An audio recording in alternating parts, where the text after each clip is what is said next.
Buonasera a tutti e benvenuti all'Arsenale per una speciale serata evento che sarà lunga perché sì, ma non noiosa. Ma non noiosa, speriamo proprio di no. Perché sarà lunga perché le forme d'arte che verranno toccate saranno diverse e perché abbiamo l'opportunità e il piacere stasera di chiacchierare con Giancarlo De Cataldo, scrittore, noirista, ma anche sceneggiatore per cinema, tv, grande cinefilo e finalmente anche regista. Sei arrivato alla tua prima regia e hai scelto un personaggino niente male, tra l'altro, per la tua prima regia, ma ci arriveremo. La serata sono molto contento di aver organizzata insieme alla Libreria Fogola, con cui abbiamo una buona collaborazione e che è sempre molto attenta alle più importanti firme del nostro paese.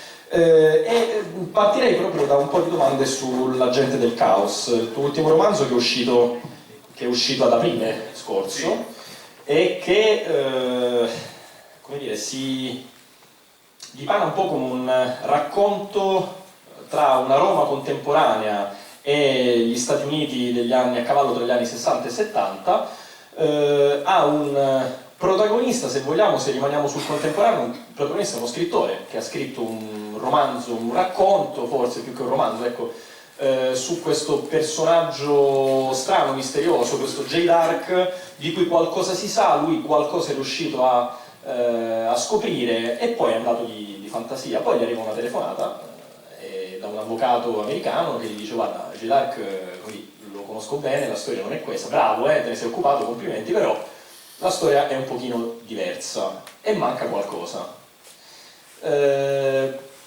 Ti passo la parola chiedendoti questo, come dire, di inquadrare anche un po' questo J. Dark, e ti lancio un po' una provocazione, nel senso che, da appassionato anche di fumetto, c'è secondo me alle spalle in qualche modo anche un po' la narrativa, la grande filosofia che sta alla base della nascita di un supereroe, nel senso che J. Dark è un ladruncolo da 4 soldi che viene scoperto da un personaggio che diventerà preponderante nella sua vita, di cui parleremo fra un attimo, e gli viene affibbiato un soprannome, gli viene fatta una preparazione per diventare qualcosa di molto importante, perché lui ha un dono che lo differenzia da chiunque altro, e questo dono diventa molto prezioso se messo nelle mani poi di chi come dire, ha delle idee di grandi poteri, di grande potere, se vogliamo, ecco. Chi è J. Dark? A chi avevi pensato nel momento in cui ti è venuto in mente J. Dark? C'è stato anche un po' della filosofia del supereroe? Com'è nata dalla tua penna e dalla tua testa la figura di J. Dark? Buonasera.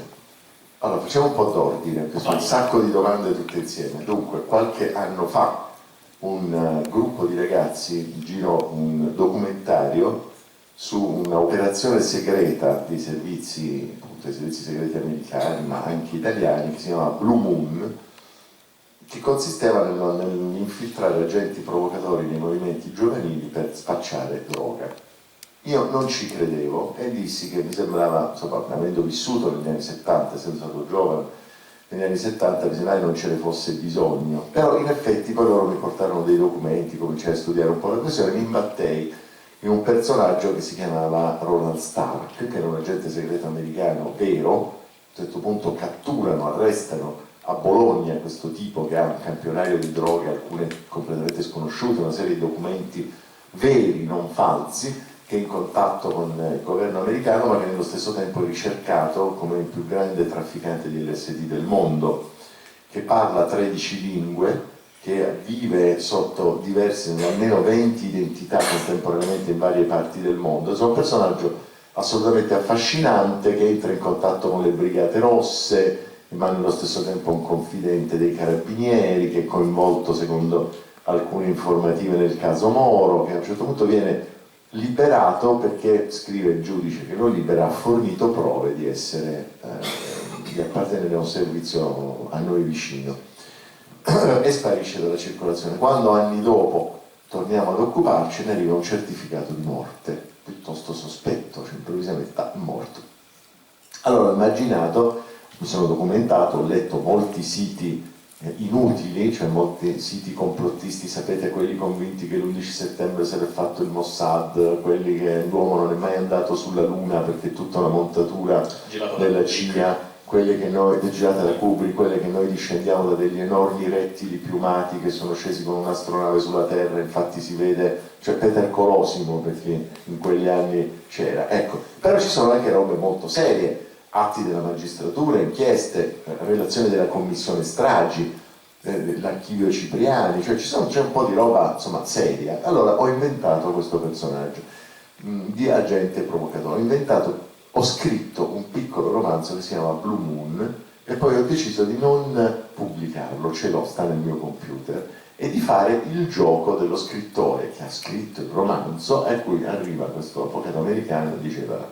Allora, al di là dell'ispirazione reale, ci sono alcuni elementi sicuramente letterari. Jay Dark, il personaggio che ha ispirato Jay Dark, cioè l'agente segreto Roland Stark, a un certo punto, nessuno sa da dove venga, compare a 30 anni perché per la prima volta paga le tasse in America, paga le tasse su un utile di $1 milione del tempo, che era un sacco di soldi nel 1967.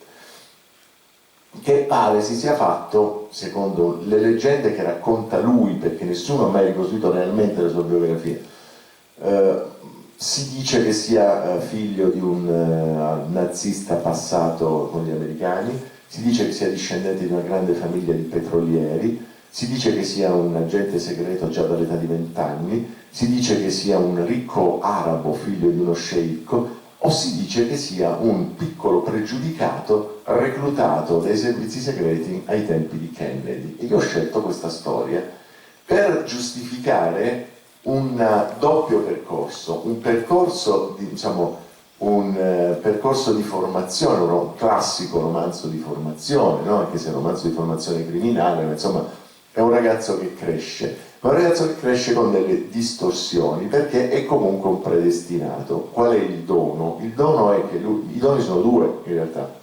Impara le lingue con una facilità incredibile, questo è vero, e non, è immune agli effetti degli stupefacenti. E questo è letterario al 300%, che non credo esista, o sia mai esistito, forse sì da qualche parte. Un'anomalia scientifica di questo senso esiste, ma certo non gli agenti provocatori di quegli anni. Gli elementi, tu mi dici il fumetto, sì, i supereroi, sì, ma i supereroi dove affondano radici nel mito? Tutta la narratologia affonda radici nel mito. C'è un libro fondamentale nel quale, a parte i canonici, Bettelheim, Gianni Rodari, la manualistica degli sceneggiatori americani, eccetera, c'è un libro fondamentale che è il libro di uno psicanalista classico, Otto Rank, che si chiama La nascita dell'eroe, che identifica i tratti fondamentali di alcuni personaggi realmente esistiti o comunque personaggi mitologizzati, ma non su base narrativa ma su base storica, non so, da Mosè a Gesù, per intenderci, rintracciandone alcuni tratti ricorrenti, il non avere famiglia, quindi l'orfanaggio, l'essere considerati deboli, perdenti, ma l'avere dentro di sé una qualità nascosta, l'incontrare un mentore che tira fuori questa qualità, l'avere una forma di desiderio spasmodico di essere parte di una comunità, ma la consapevolezza di un'alterità rispetto a questa comunità e via dicendo. Questi tratti, diciamo che io non ci sono arrivato da Jor-El che spara il figlio, Kal-El che cade nel cortile di una coppia, una tranquilla coppia della provincia americana, eccetera, ma da radici più antiche. Però sostanzialmente sì. Era più da grandi poteri derivano grandi responsabilità in questo caso. A me piaceva molto l'altra versione, quella diciamo un po' ironica, no? Cioè da grandi responsabilità no, quell'altra, quella un po' ironica. Però sì, è così, perché il percorso di Jay Dark è io sono pagato per pervertire i giovani, per rovinarli.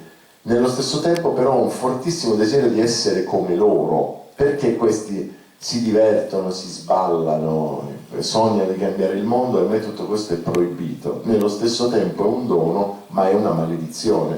È una sofferenza. è una condanna. E parlavamo appunto di un altro personaggio centrale che è Kirk, è un ex scienziato nazista, passato tra le fila americane, in qualche modo, come dire, ha il compito di distruggere l'avanzata del comunismo, ma nello stesso tempo riesce a fare un doppio gioco, perché quello che sta cercando di fare è anche distruggere l'America stessa, se vogliamo, un personaggio molto complesso.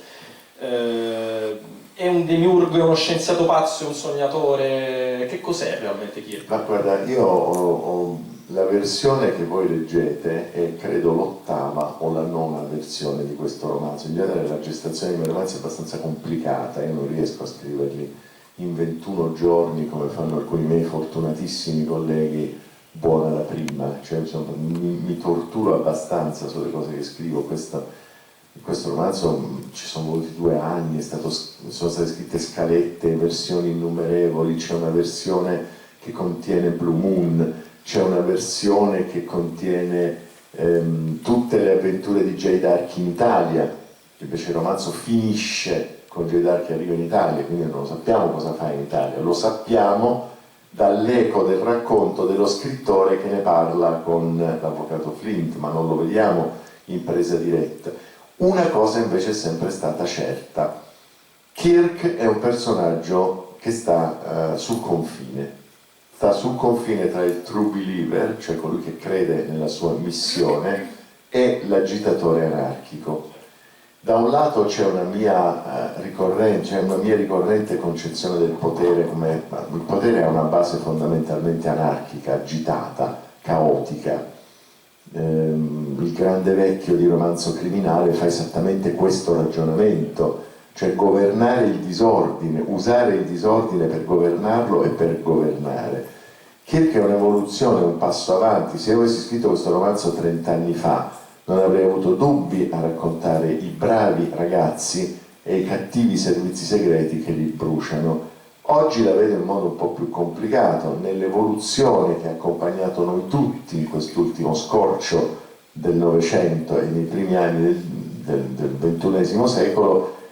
Il gioco è stato condotto allo stesso modo dai buoni e dai cattivi, quindi il caos è una forza creatrice, anche quando parte, diciamo, in modo malevolo, può produrre degli effetti benefici.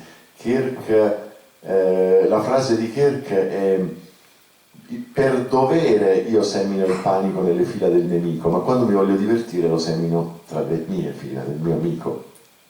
Allora, visto che sei venuto proprio alla questione del caos, io direi che qualche riga è importante leggerla. È uno dei primi veri confronti che i 2 personaggi hanno, e lui a un certo punto gli dice: ogni dominatore sogna di annientare il caos, il che è assolutamente impossibile. Al contrario, figliolo, il caos dobbiamo assecondarlo, stimolarlo, solleticarlo. Gli vanno lasciate le briglie sciolte. Solo a queste condizioni potremo garantire la sopravvivenza del genere umano. Quindi il caos diventa elemento sempre più preponderante, lui lo venera il caos, dice addirittura, lo ammette: io venero tutto ciò. In qualche modo è un elemento, come dire, narrativo, come dire, presente, se vogliamo, ma è anche un po' lo stile che io ho trovato nel romanzo, nel senso che i continui rimandi tra passato e presente, i ricordi a volte annebbiati, forse dalle droghe, sì, prevalentemente dalle droghe, dall'LSD, momenti di apparente stallo che invece possono esplodere in grandi corse, in grandi inseguimenti o in grandi scene di sesso o di droga comune, insomma. Ti sei lasciato guidare anche dal caos nella fase di scrittura? Non lo so perché sono molto autogovernato quando scrivo, cioè niente lasciato al caso, nel senso è tutto pensato e meditato. Poi tutte queste scalette della parte sinistra, questo meditare, questo pensare, questo prescrivere, improvvisamente va sempre a carte 48 quando scrivo veramente. Da questo punto di vista il mio modo di scrivere ha qualcosa di anche qualcosa di misticheggiante, di zen. Io so esattamente che cosa ho pensato di fare in un certo punto, però non sono in grado di spiegare che cosa poi ho fatto. E il tempo percorso nell'atto dello scrivere, il lungo tempo percorso nell'atto dello scrivere, è un tempo che non riesco a ricostruire. Posso dirti però che sono un lettore accanito di cose che non capisco, cioè di cose che mi incuriosiscono, delle quali non sono in grado di padroneggiare perfettamente la grammatica, ma che mi affascinano e me ne lascio sedurre. Quando sto cercando delle storie, io leggo molto, filosofia, storia delle religioni, fisica, cioè dei testi che assolutamente esulano totalmente dal mio campo, ma dai quali arrivano delle suggestioni veramente inquietanti. C'è una incredibile ma strettissima connessione tra alcune acquisizioni delle neuroscienze e certi passi delle Upanishad, che lasciano veramente stupefatti se si è però permeabili e disposti a lasciarsi contagiare. Alla fine questo discorso per cui c'è un Dio che crea l'universo, uno che lo organizza e un altro che interviene periodicamente a seminare panico e caos per modificare le cose, mi sembra adesso che ho 60 e passa anni, quasi una metafora comprensibile di quello che accade a noi tutti nel corso della nostra esistenza più e più volte. E quindi da questo punto di vista c'è un percorso organizzato che nello stesso tempo va cercando la propria disorganizzazione e viceversa. E alla fine mia moglie, che ha letto come me 8, 10, 15 volte, che è la mia prima consigliera, cioè alla fine mi ha detto: ma insomma, ma tu che caspita hai voluto dire con questo romanzo? E io sostanzialmente le ho dovuto rispondere: boh. C'è un altro elemento molto interessante che a un certo punto arriva, che è l'elemento del sogno. Allora, il tuo è sicuramente un libro in cui immagini dei personaggi, lo dicevi un attimo fa, insomma, qualcosa di reale hanno, ma soprattutto è un libro che riflette molto su un preciso momento storico. Siamo nell'anno in cui si celebra il 50° anniversario appunto del 68, ma io vorrei leggere ancora un passo dallo scambio che lo scrittore appunto ha con Flint, quindi con questo strano avvocato. Non importa, è sufficiente che sia abbastanza mitologico da reggere l'onda d'urto di un sogno. E lo scrittore gli risponde: cosa c'entrano i sogni adesso? Mi ascolti bene, la partita che abbiamo giocato, noi e loro, non è stata che una maledetta gara a chi riusciva a imporre per primo i propri sogni. Niente di più, niente di meno. La risposta dello scrittore è: la bomba sarebbe un sogno? Osservai sarcastico. Pinochet sarebbe un sogno? Il Vietnam sarebbe un sogno? Ma andiamo. Sogni, ma certo. Come la rivoluzione culturale di Mao, il baffo di Stalin, la Gerusalemme celeste del proletariato trionfante, Pol Pot e compagnia cantante. Sogni. Alla lunga i nostri erano i più belli, i più colorati, i più festosi e abbiamo vinto. E ancora, nella pagina successiva: contro le bombe eravamo attrezzati, ma contro il sogno ci trovavamo indifesi. Non fosse altro perché era il nostro stesso sogno. Ti chiedo intanto che cosa è rimasto di quel sogno a distanza di 50 anni. Ma qui parliamo di sogni come avremmo potuto parlare di utopie. Certamente. Bene, allora, sogni e utopie contengono sempre ci sono sempre due cose che si possono osservare: una ricorrenza nelle varie epoche storiche, c'è sempre una minoranza, che poi a volte può anche diventare una maggioranza, che sogna il cambiamento, la trasformazione, la rivoluzione, la palingenesi, il bagno purificatore, chiamatelo come vi pare. Quando il sogno si accorda con lo spirito del tempo, diventa un moto impetuoso e si realizza, si concretizza, no? E questo è il primo aspetto immanente. L'aspetto poi invece, come dire, che si evolve sempre storicamente, pertiene alla declinazione del sogno dell'utopia, cioè come in una certa epoca storica il sogno può essere l'uguaglianza degli uomini e in un'altra epoca l'asservimento degli uomini, come può essere il libertinismo o la libertà, per esempio di disposizione del corpo, del desiderio in una certa fase, o il puritanesimo in un'altra fase, quindi la repressione dell'istinto e via dicendo. E in questo c'è una ciclicità che si però influenza reciprocamente. Per questo dico che I moralisti del 68 alla fine hanno anche contribuito con il loro desiderio di inquinare la gioventù a scatenare e a liberare queste forze, diciamo forze desideranti. L'LSD era la droga perfetta, perché l'LSD che cosa fa? Destruttura l'io e poi lo ristruttura. Come tutte le droghe ha un'origine antichissima. Quella droga, il principio viene sintetizzato in laboratorio negli anni 40 da Hoffman, ma esiste in natura, è il fungo che infetta la segale cornuta, Claviceps purpurea, e tutta la tradizione, ne ho trovato una descrizione magnifica nella storia notturna di Carlo Ginzburg, e tutta diciamo, la tradizione sciamanica di Sabba che diciamo, offende tutta la cultura occidentale, ma anche quella dei nativi americani, per intendere, cioè, cultura dello sballo, cultura sorretta da intossicazioni di sostanze. Ora, le sostanze esistono in natura, gli uomini perseguono tendenzialmente da sempre la rottura della razionalità, una rottura della razionalità diffusa, totalizzata e continua avrebbe comportato già l'estinzione dell'umanità, e quindi è opportuno, necessario e fondamentale controllarla. La questione è chi detiene il monopolio del controllo di questo principio liberatore, detiene anche il monopolio del desiderio, il monopolio della liberazione degli impulsi, del controllo degli impulsi e via dicendo. Ve l'ho detto che sono affascinato da branche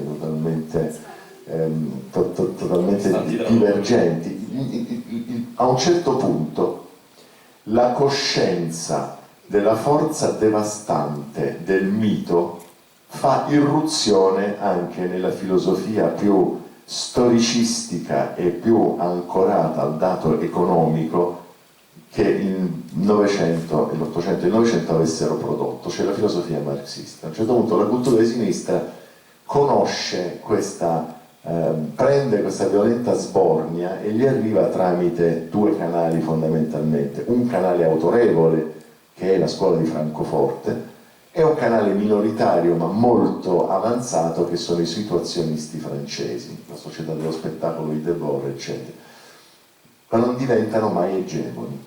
In quel momento, in quegli anni si opera una frattura molto violenta, molto forte tra un sapere che avrebbe potuto influenzare in modo benefico la tradizionale cultura della sinistra e la resistenza che questa cultura offre a questo sapere. È una dicotomia della quale anche adesso stiamo pagando le conseguenze. C'è una incapacità nella lettura dei segni, ma è un'incapacità assolutamente diffusa, un'incapacità nella lettura di segni che ci vengono dal contemporaneo, che non può essere limitata soltanto a come va il presente, che ha bisogno di uno scarto, di un salto, proprio di un altro universo culturale da mettere in campo. Sono rimasto molto colpito oggi leggendo un paio di pagine di Repubblica sul ritorno dell'elemento mistico, ne parlavano a proposito delle serie televisive. Ecco, credo che già questa sia una direzione in cui si è colto qualcosa che sta accadendo. Senti, un'altra cosa che secondo me esce fuori dal libro è che c'è una sorta di anche divertimento nella scrittura e soprattutto c'è un elemento che è quello dello scrittore, quindi di te stesso, se vuoi, insomma, che fa quasi manifesto di una serie di pensieri che aleggiano da sempre, soprattutto negli ultimi almeno 10 anni, ma che nessuno forse ha il coraggio di dire, ma che a un certo punto lo scrittore ammette dicendo cose tipo: i libri si scrivono per essere venduti, il successo non è una bestia da scansare a ogni costo, gli scrittori che predicano simili idiozie sono dei mentitori. Oppure: avrei dovuto ascoltare la sua storia fino in fondo e solo dopo semmai mandarlo al diavolo. Ci avrei in ogni caso guadagnato materiali interessanti o comunque utilizzabili magari in un diverso contesto. Noi scrittori viviamo delle storie degli altri e con l'esperienza impariamo a non scartare mai niente. Ciò che oggi ci appare privo di senso potrebbe diventare domani la base del romanzo della vita. Sembrerà cinico, ma è così che vanno le cose. Ogni scrittore lo sa benissimo. Ogni scrittore degno di questo nome è un vampiro affetto da un'incurabile forma di opportunismo. Non c'è dubbio, non c'è assolutamente dubbio. Per quanto riguarda l'affermazione dello scrittore, qualunque scrittore onesto, cioè poi Guai a lasciarvi scappare una parola così, perché finite subito in un libro, diventate oggetto venite anatomizzati, entomologizzati, studiati, c'è la tassidermia dello scrittore, è terribile da un lato. Dall'altro lato, quello che io dico, per i libri si fanno per essere venduti, vale per tutte le forme di manifestazione di espressione artistica o artigianale che dir si voglia. Caravaggio si vede soffiare da Guido Reni la commessa per un prestigioso incarico e comincia, insieme alla sua compagnia di pittori assassini, stupratori scalcagnatissimi, un po' pinazzati, il Tassi, il Prosperetto, altri soggetti diciamo di malaffare dei quali amava circondarsi, a girare per le strade di Roma armato di spadino con lo scopo di sfregiare Guido Reni, quel gran figlio di cane che ha avuto il coraggio di fregargli un lavoro. Stiamo parlando di sommi artisti, senza, come dire, questa componente rapace e senza peraltro la committenza composta in genere da cardinali sodomiti, papi lussuriosi, gentiluomini avvezzi a ogni sorta di grassazione e ruberia, duchi avvelenatori e via dicendo, noi non avremmo avuto immensi capolavori. Quindi questa ambivalenza del fenomeno artistico, che vada bene anche l'ambivalenza delle sostanze che liberano la mente, no? L'IRI pensa che l'LSD debba rompere le barriere e dare a tutti la massima libertà di coscienza. La CIA pensa di potersene servire per creare da un lato il soldato perfetto, che non ha paura, che affronta sorridendo la morte perché è al di là dei sentimenti, dall'altro lato per fregare quegli ingenui che vogliono fare la rivoluzione e farli diventare. Questa stessa sostanza, prima incoraggiata, poi messa fuori legge a secondo di come serve, poi aiuta Steve Jobs a inventare Apple. Quindi è un ottimo strumento per fare soldi. Gli inglesi vietano l'oppio a casa loro nell'Ottocento, ma inondano di oppio la Cina perché gli servono il tè e la seta, e i cinesi vogliono essere pagati in argento e gli inglesi gli dicono: noi ci abbiamo l'oro, vogliamo l'argento, costa troppo, vi diamo l'oppio. I cinesi qualche motivo per incazzarsi ce l'avevano pure, ma come lo fanno gli inglesi? Siccome è disdicevole che un governo proibizionista spacci droga, creano una multinazionale che si chiama Compagnia delle Indie Orientali, allo scopo di intossicare un'intera nazione. Allora è economia, ma nello stesso tempo è desiderio, è ancora una volta economia, ma è narrazione. Sulle narrazioni si impiantano le mitologie, ma sai, mentre l'uomo delle caverne aveva le belve che lo assediavano, la fame, il freddo, nessuna difesa immunitaria dalle malattie, e magari i nemici che stavano lì con le lance per farseli arrosto trovavano però la forza di distaccare un membro della comunità per disegnare graffiti, cioè per introdurre una raffigurazione della realtà, quindi una distanza dalla realtà, una mitologizzazione, una mitopoiesi se volete della realtà. E noi perché noi siamo da meno, no? Senti, a parte che per un attimo mi sembrava stessi iniziando a citare Orson Welles, no? Quando hai detto... For Fate, come sai, è uno dei miei film preferiti, sì. Credo che sia un maestro, sì, cioè appunto... Sì. No, invece hai citato la città, e a un certo punto no, stavi dicendo, hai citato Roma. Allora, è vero che il romanzo per buona parte è ambientato negli Stati Uniti, ma per altra parte, per l'appunto i giorni nostri, ogni grosso capitolo poi si apre con Roma oggi. Roma è presente nel, credo, 80% di tutto quello che è scritto, insomma, ci vivi da oltre 40 anni, da quando ti sei spostato da Taranto, e dire cosa offre è la domanda più sbagliata, ma come continua a sporcarti, no? Quotidianamente, come riesci a sporcarti le mani di Roma ancora e ancora per scoprire lati oscuri e avere ancora voglia di ambientarci le tue storie? Guarda, ieri sera siamo stati a cena da amici, si suonava, inauguravano una casa, c'erano dei bravissimi pianisti, cioè rientrando abbiamo fatto a piedi un pezzo di Lungotevere, Castel Sant'Angelo, dei lampioni che si riflettevano sul Tevere, c'era un po' una nebbiolina, passavano i gabbiani. Io non ho particolare simpatia per i gabbiani, anche perché due di questi figli di Gabbiana di facili costumi hanno nidificato sopra la mia camera da letto e sono insopportabili, però era di una tale struggente bellezza, ribadita stamattina. Abbiamo fatto un'altra passeggiata con il cane che abbiamo preso, insomma, stiamo facendo da genitori adottivi di un cane, perché la padrona è all'estero e quindi ce l'ha lasciata, quindi corsa e passeggiata sul lungotevere. Questo altro figlio di cane di facili costumi si è tuffato nel fiume e poi è riuscito, e come fanno i cani mi ha inondato dopo. Ci sono delle cose che non hanno prezzo.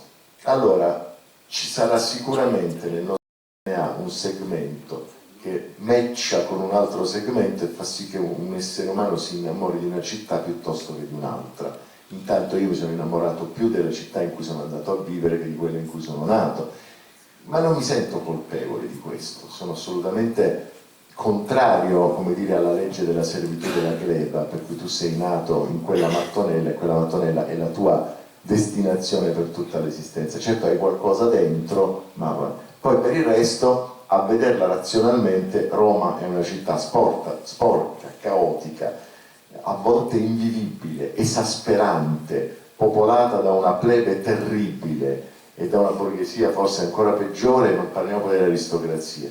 Per cui insomma, a volte uno si domanda, ma insomma ci sono dei luoghi dove però si vive hai elencato meglio. tutti straordinari personaggi dei tuoi romanzi, poi diventati personaggi dei tuoi romanzi. Alcuni sì, alcuni sì. certi sì. No vabbè, niente, è una love story, l'amore non si spiega. Prima di arrivare a Pertini, insomma, magari introduciamo il film, ma ben volentieri poi lascerei per le domande, anche al termine della proiezione, passerei la palla al pubblico. Ancora volevo rimanere un secondo sull'aspetto della scrittura, perché, come dicevo presentandoti, negli ultimi anni ti sei trovato a lavorare anche molto nella scrittura per la serialità televisiva.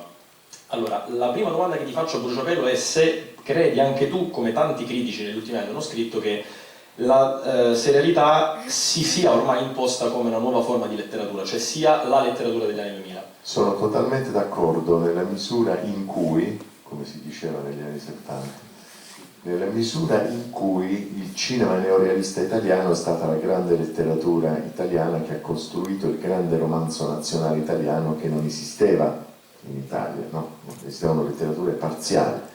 Non solo, ma la grande serialità si riannoda, si riallaccia in modo assolutamente trasparente, secondo me, al grande romanzo ottocentesco, cioè ha quel respiro fluviale di guerra e pace. E funziona nei due sensi. Possiamo dire che noi traiamo ispirazione, che la grande serialità trae sicuramente ispirazione da quel passo narrativo, ma è come se quel passo narrativo fosse già stato pensato per una lunga serialità. Questo perché? Perché il cinema è un'arte economica, costringe a fare economia di mezzi, a essere direzionale e veloce. La serie ha il tempo della dilatazione del tempo, può farti recuperare una pausa, un tempo di riflessione, uno staccato musicale che invece il ritmo sincopato del cinema non toglie. C'è però una bella differenza tra quella che è stata la serialità degli anni 60, 70, i primissimi esperimenti degli anni 50, la nuova serialità, diciamo quella degli anni 2000, viva Dio, invece di essere verticale ha l'elemento dell'orizzontalità, che è un po' quello che stai dicendo te, cioè in 10, a volte 20, magari 15-20 puntate io ho la possibilità di raccontare e di introdurre vari personaggi e di costruire tante sottotrame, a differenza, dicevo, della vecchia serialità, che erano puntate autoconclusive, se vogliamo. Però da questo punto di vista, per esempio, noi annoveriamo alcuni maestri come Sandro Bolchi e Anton Giulio Maiano, cioè lo sceneggiato italiano ha una nobilissima tradizione proprio di questo racconto orizzontale, ma più che del racconto orizzontale, perché quello c'è dappertutto, anche nel Cacciatore c'è il racconto orizzontale, soprattutto sono i surplot, sono le sottotrame, cioè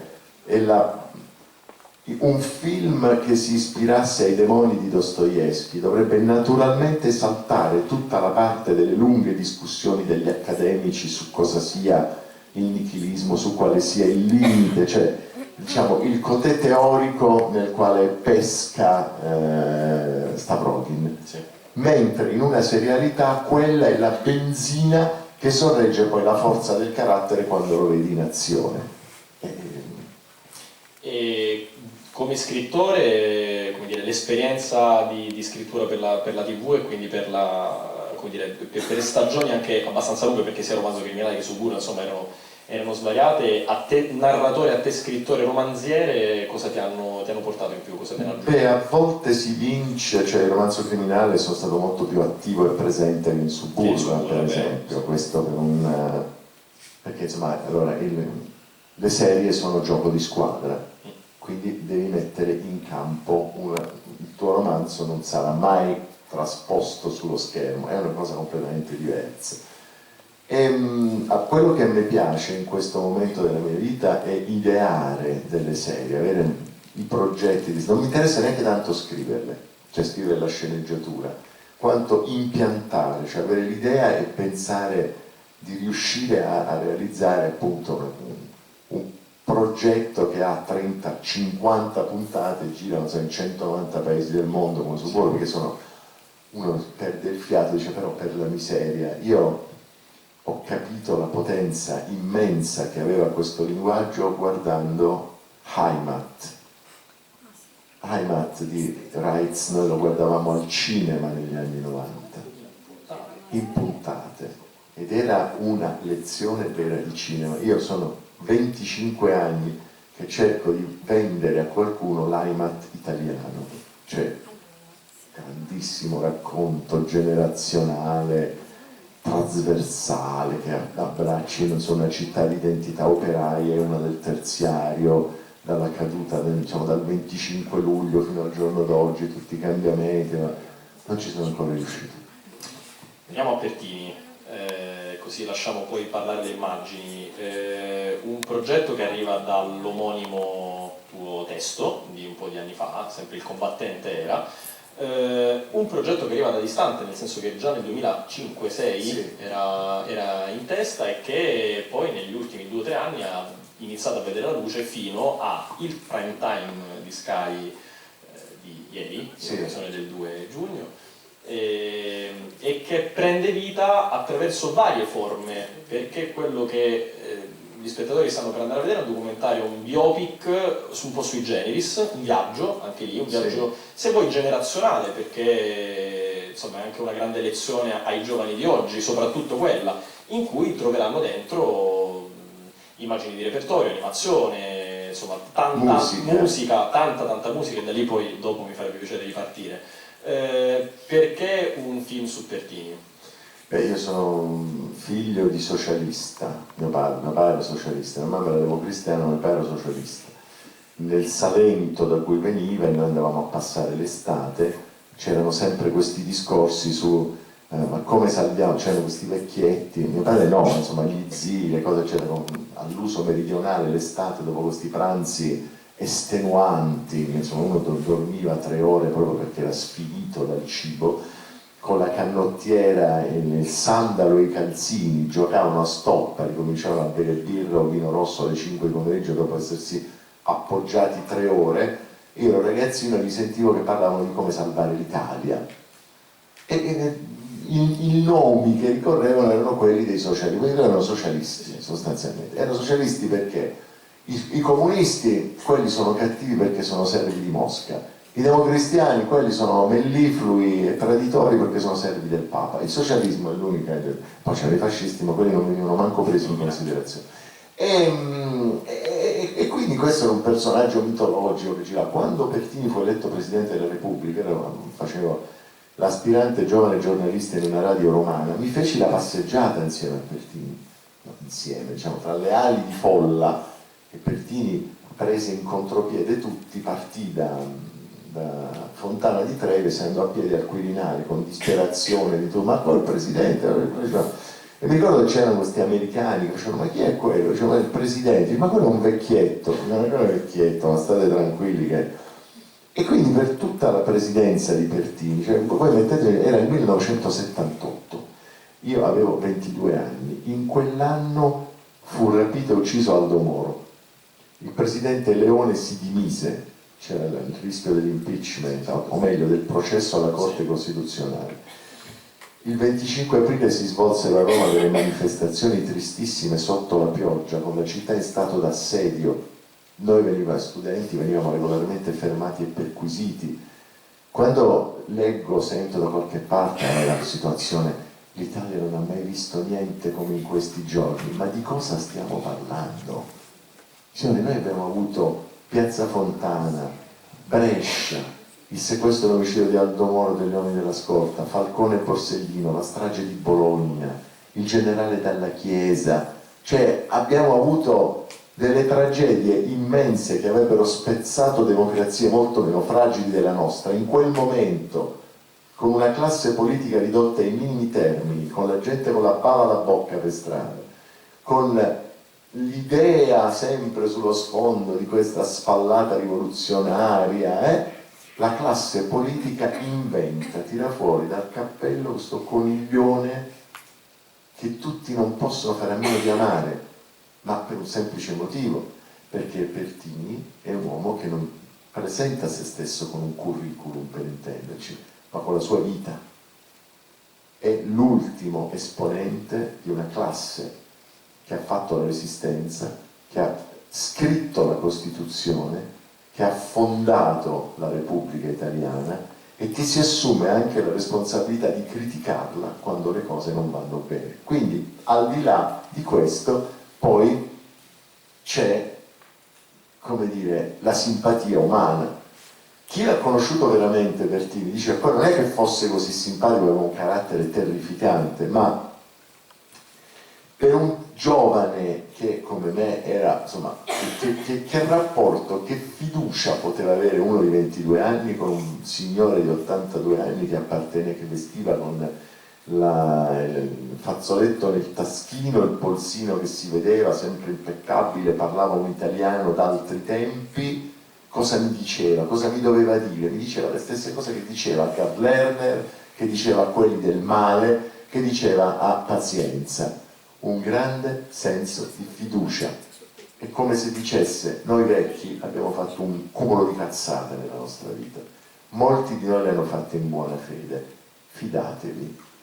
Beh, era tanto, era tanto. Speriamo bene nell'apporto. Sempre, mai di sperare, cioè che cosa doveva dire Pertini? 14 anni tra galera e confino, l'Europa in mano ai nazi fascisti, la guerra, la miseria, il carcere. Si doveva suicidare? No, si è rimboccato le maniche. Quindi, vabbè. È fatto il combattente. Tutta la vita. E del combattente stiamo per vedere la storia, ci rivediamo dopo per domande sul film. Intanto grazie Giancarlo. Buona visione.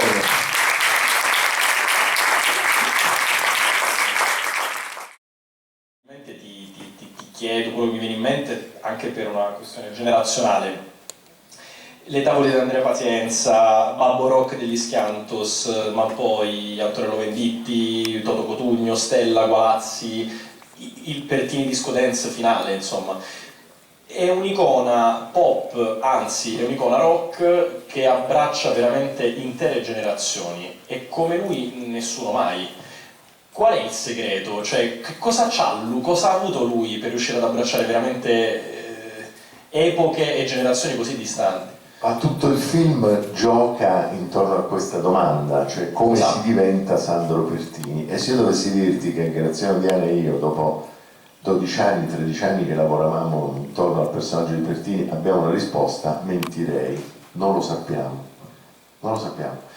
Per Mario Almerighi, che è stato, che avete visto nelle interviste, che purtroppo è mancato durante la lavorazione del film, e che è stato presidente dell'associazione Sandro Pertini, il discorso era molto semplice, era la legalità, era l'onestà, la correttezza, l'incorruttibilità, ma no, non basta, non basta, non basta perché io avevo cercato di dirlo una volta, ci ho scritto anche un articolo su questo, come immaginavo che quando Pertini esultava ai mondiali, in realtà accanto a lui c'erano tanti altri Pertini che avevano contribuito poi a creare questa figura di sintesi che era il presidente degli italiani. Quindi c'era il partigiano, c'era il combattente, c'era il socialista, c'era quello che incita i giovani delle magliette a strisce nel discorso di Genova, c'era quello che piange per Alfredino Rampi, c'erano tutti, ce ne sono degli episodi che non siamo riusciti a mettere nel film, cioè insomma il giovane dirigente socialista che gli scrive e dice Sandro aiutami a non fare il servizio militare, e allora c'è Carla rientra e dice lo vedo che sta mettendo dei gettoni del telefono in una busta, dico ma che sei scemo che metti i gettoni del telefono? Cioè, mi ha scritto questo scemo. E io gli rispondo, non solo lo fai il militare come tutti quanti perché ti fa bene, ma io ti voglio dare una mano, se te la do una mano, ti mando 5 gettoni del telefono per telefonare alla fidanzata, 200 lire, così ti compri un pacchetto di sigarette e magari quando ti senti triste ti fai una fumata, dopodiché non mi rompere più le scatole. C'è il Pertini dell'intervista, insomma ci sono tanti aspetti di questa personalità poliedrica, ma c'è soprattutto, secondo me, la capacità sua di costruire un mito di sé, che è un po', vedete, c'è una linea, è singolare questo fatto, ma insomma Mazzini, Garibaldi, Pertini, sono tutti liguri, perché insomma Nizza era una città ligure quando Garibaldi nasce, noi siamo l'unico paese al mondo, credo, che abbia l'eroe nazionale estero, nel senso che oggi non sarebbe più cittadino italiano. E non è secondo me non è un caso neanche questo, cioè c'è una grande forza, però non disgiunta dall'abilità nell'edificare il mito, nella costruzione del mito. Pertini era attentissimo alla sua immagine, anche da morto, cioè lui lasciò detto a Carla Voltolina non si dovrà mai fare un film su di me, e quando noi la convincemmo a darci un liberatorio, una lettera perché potessimo scrivere una fiction per la televisione, che poi non si è fatta, le dicemmo, vabbè, ma questo non è un film, è uno sceneggiato. E la Voltolina ci guardò, che era ormai molto anziana, e disse, ma secondo voi io sono così stupida che non capisco la differenza tra film e sceneggiato? Voi siete dei furbacchioni, ve lo faccio fare lo stesso, perché magari questo piccolo trucco a Sandro sarebbe piaciuto. E quindi in realtà non c'è una risposta a questa domanda, e sta anche nella unicità di Pertini, perché quello che dicevamo prima, cioè porta il carico della resistenza di una classe dirigente formata nella lotta, eccetera, è vero solo in parte, perché già ai ragazzi di 20 anni del 78, come ero io, l'idea che ci fosse la classe che ha formato la resistenza, non era già preistoria, lo era già per noi. Quindi c'era proprio qualcosa nella persona che forse, a mio modestissimo avviso, quello che più è andato vicino a farci capire la forza di Pertini è stato Gad Lerner, quando Gad legge quel fondo che probabilmente non scrisse lui ma scrisse De Aglio, in cui diceva no, noi giovani amiamo i vecchi che non fingono di essere qualcosa di diverso da quello che sono. Quando tu eri lì in piazza perché piangevi questo ragazzo morto in mezzo a... Ecco, forse lì c'è una chiave di lettura di questa grandissima forza di Pertini. Come dire, hai detto, hai dichiarato un attimo fa, non riesco a darti, come dire, non lo sappiamo ancora, no? Però nello stesso tempo hai detto anche un'altra cosa interessante, cioè abbiamo costruito questo film cercando di restituire le variegate anime di Pertini, no? Questo prismatico personaggio, e tante altre forse non le abbiamo nemmeno toccate. Quindi mi piacerebbe chiederti la fase di scrittura del film, perché come anticipavo prima sono varie le fasi no? Le scelte, diciamo, cinematografiche che voi poi adottate. Ma noi siamo partiti con le interviste e abbiamo detto che non avevamo alcuni modelli di film documentari con biografie di persone illustri, anche politiche, e ci siamo guardati, Graziano, Diana e io, ci siamo detti ecco, noi non faremo questo, noi vogliamo fare qualcosa di completamente diverso da tutto quello che è stato fatto sinora come biopic, come biografia del politico. E quindi abbiamo cominciato a raccogliere le interviste, ma man mano che raccoglievamo le interviste anche i produttori ci chiedevano cioè, che storia hai? Non ti preoccupare, stiamo lavorando. Noi non lo sapevamo, non sapevamo da dove prenderla. Un giorno ci siamo visti a casa, abbiamo cominciato, ma sapete come fanno gli scrittori, come fanno, insomma, le sedute di sceneggiatura sono molto divertenti perché si parla di tutto tranne che della sceneggiatura. Questo poi succede in realtà. Poi improvvisamente parte l'idea. Allora eravamo lì che uno ha cominciato, non so se io, Graziano, ha cominciato a canticchiare, per certo ci vorrebbe Toto Cutugno, e invece certo poi c'è pure Venditti, e allora abbiamo detto, cosa andiamo a vedere un po' su internet quante canzoni c'erano su Pertini, è venuto fuori un elenco impressionante, e allora abbiamo detto, ok, cominciamo questo film con la colonna sonora di Pertini, con la compilation di Pertini, e quella compilation ci ha scandito i capitoli nei quali è articolata la grammatica di questo film. Allora, ci sono domande o curiosità?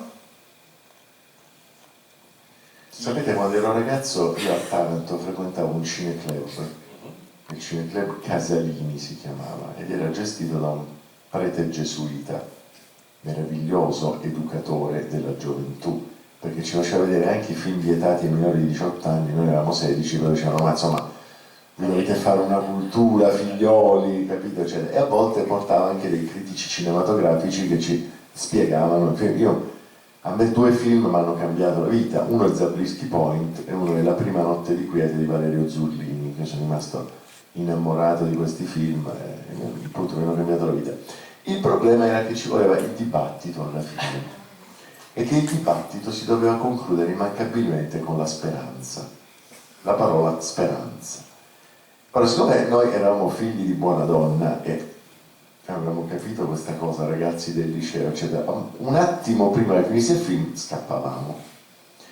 Allora padre Salvatore, insomma, cominciò a anticipare sempre l'accensione delle luci fino quasi a troncare i titoli di coda, addirittura l'ultimo fotogramma, perché poi c'erano i pretoriani che si mettevano alle porte e nominavano i volontari, perché senza dibattito veniva meno proprio la ragione sociale del cineforum. Quindi a un certo punto la 6ª persona seduta nella 7ª fila, 1, 2, 3, 4, 5, 6, 7, 1, 2, 3, 4, 5, 6, quindi non capite, se da questo o da quel lato siamo lì all'incirca, io ci vedo malissimo, ma insomma, diciamo, dopo questo signore che sorride, dietro di lei ci sono 2 persone che o da un lato o dall'altro devono intervenire, una delle 2, è così che funziona, perché lo facevano a me sempre, dicevano Giancarlo rompi il ghiaccio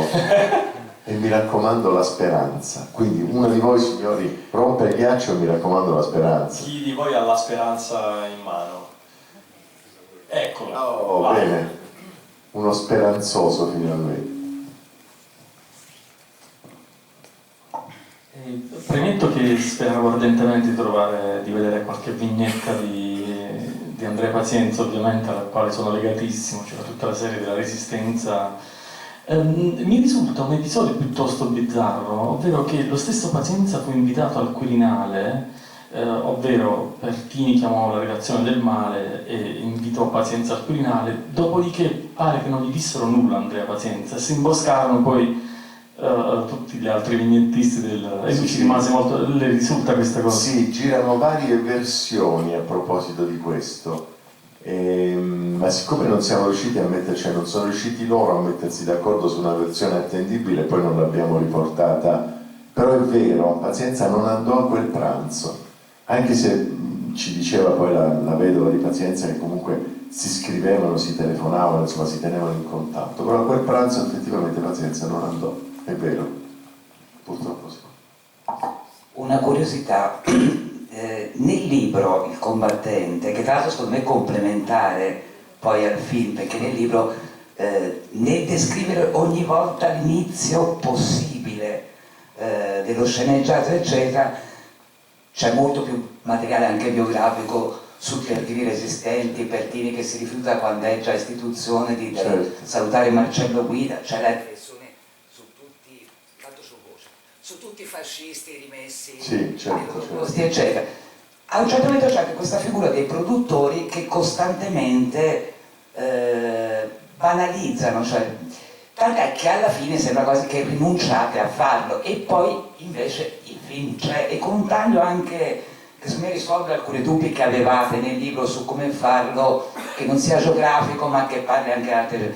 Quando è che siete riusciti a superare? Suppongo che i produttori di questo non siano No, No, il punto non erano tanto i produttori quanto la rete. Cioè, a un certo punto Mediaset ha detto non lo facciamo più.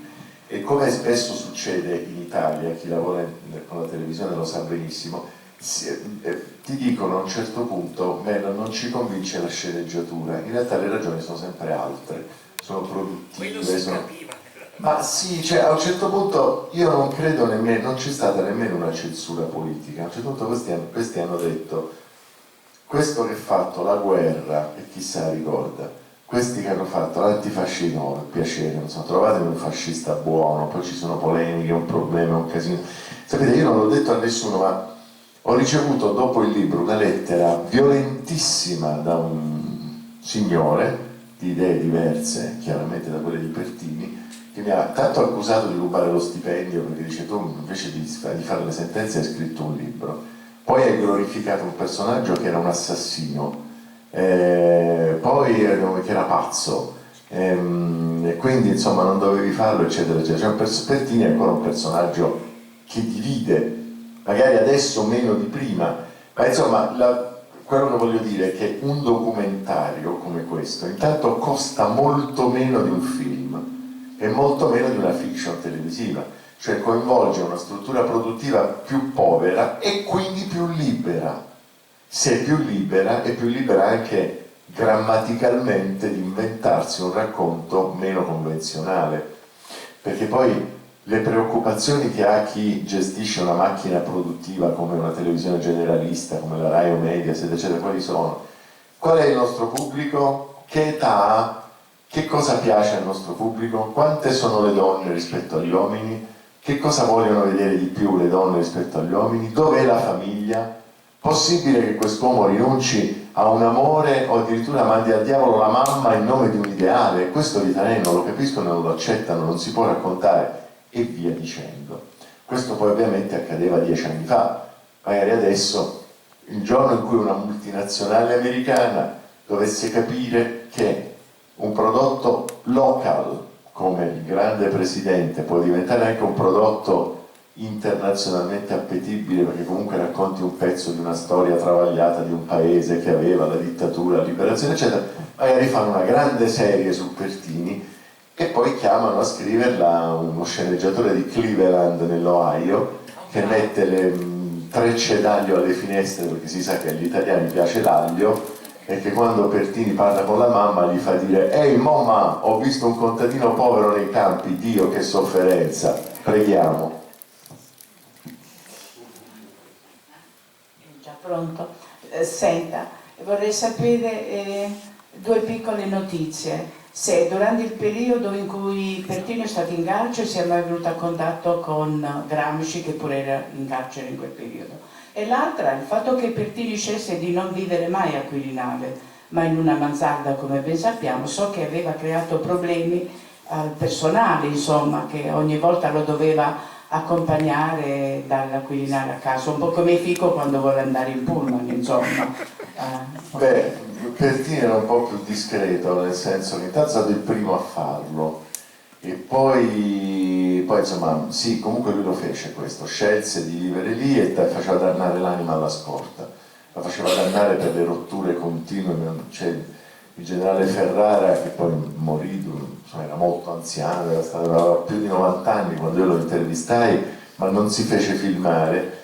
E Ferrara mi disse che, per esempio, una volta erano in un viaggio in Alaska, e allora Pertini disse, generale usciamo, usciamo, vai, sono le 9 di sera, c'è un viaggio, usciamo, lo prende sotto braccio, lo porta e a un certo punto camminando, questo generale preoccupatissimo, dice non l'abbiamo detto alla scorta, non l'abbiamo detto a nessuno, questo insomma un po' è fumantino, pensate che Pertini lo chiamavano un brichetto, il cerino che si accendeva facilmente, a un certo punto vedono un'insegna e dicono, vede Pertini c'è il ristorante italiano, andiamo, sicuramente c'è la pizza.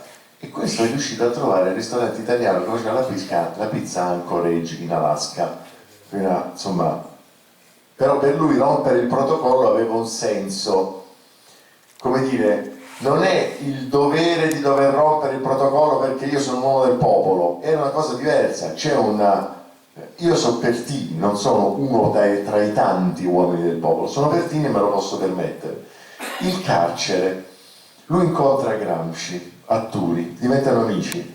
Gramsci teorizza la rottura del settarismo in quegli anni e la necessità di costruire un fronte antifascista, è isolato dai suoi stessi compagni. Questa è storia, cioè Gramsci ha un momento di difficoltà seria con il partito e Pertini, che invece è sempre stato un socialista per un'idea unitaria, lui aveva legami profondissimi con gli anarchici, per esempio, con i quali nessuno voleva avere rapporti perché erano completamente fuori di testa, almeno tanto si diceva all'epoca, ma lui aveva dei grandissimi rapporti, per esempio, con Mariani, che aveva messo una bomba a Torino negli anni 20, era stato condannato all'ergastolo, poi ottiene la grazia, va a trovare Pertini e Pertini lo aiuta a reinserirsi, ma stiamo già parlando degli anni 50.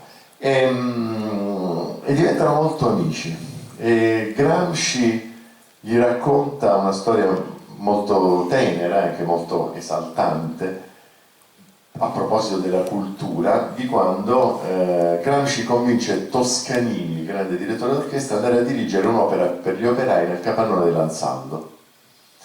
Perché Gramsci spiega a Toscanini, il punto è che se tu ma non gli dai le marcette, gli porti l'opera lirica come si deve, perché il popolo la capisce se viene messo nelle condizioni di capirlo. C'è tutto questo discorso sull'educazione, sulla funzione necessaria di educazione del popolo di un partito di sinistra, che traspare da questo episodio e che è, come dire, uno dei fari, una delle missioni di Pertini. Dove stai? Sto col popolo, scelgo sempre il popolo.